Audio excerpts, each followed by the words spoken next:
Good day everyone, and on this video I will be walking you through on how to capture data on the EMIS platform via the web browser. Please stay tuned. So for data entry, you will need three requirements. One is to have the URL, which is emis.dhis2 nigeria.org.ng. Two is to have a username. Three is to have a password. So once you have this, you can proceed by typing in your username and then your password. Once that is done, you hit sign in. You click on sign in. So once you sign in, this is your dashboard. So, but for this activity, your goal is to capture data, so you proceed to the apps menu, which is located at the top right corner of the screen. Tap on it, and then you click on data entry, which is the app you are going to use for this activity. So once you do that, it will load and show you are online. As you can see, now these are the three core dimensions that you need to keep an eye on. The system will automatically select your school. It will also select the data set that is assigned to your school. So the next step is to select the period you intend to capture data for. So for this activity, I'm going to use 2024. And so once you select, it opens up the pre-primary and primary education census form for you. So this is the form, and the form is arranged in sections, as you can see.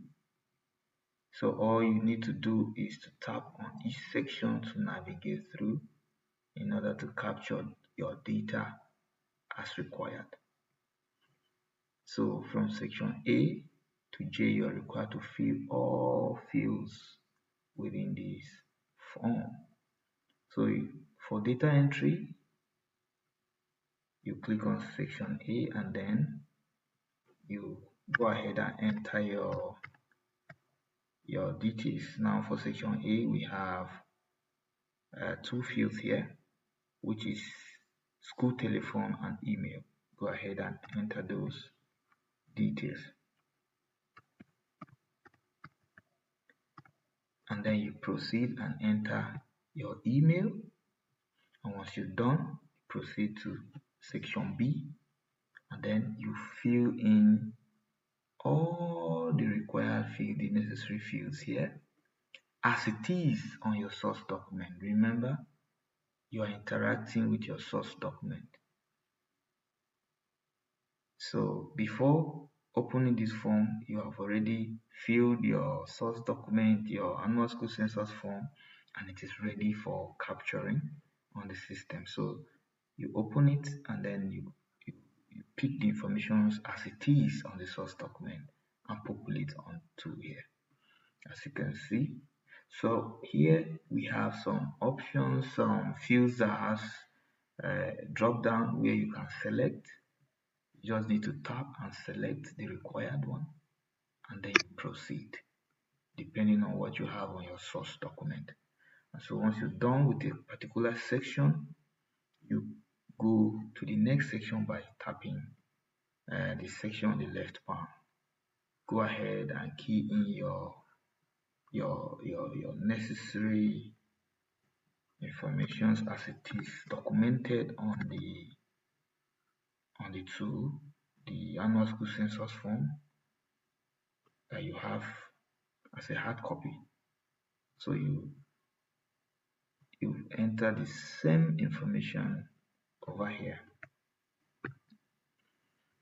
So once you're done with the entries, Once you're done with the entries, you are required to move to the next section, as you can see, until you are done with this particular activity.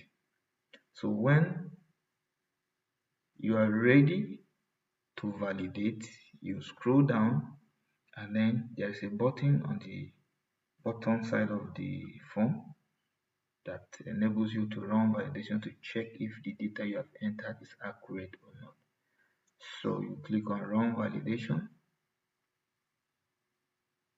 Good.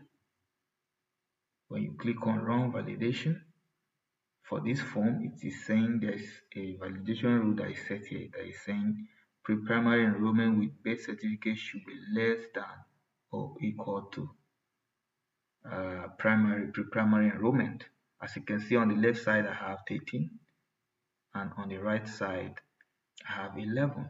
That means that my pre-primary enrollment with birth certificate is higher than my pre-primary enrollment, which is not correct. So all I need to do is to go back and review the form and make corrections, and then run validation again. So I will close this dialog box, go back to section C, which is enrollment, and then make sure that verify from my source document to be sure that what I have on my source document for children that were enrolled with birth certificate is not higher than the entire enrollment, as you can see. So I've done the correction.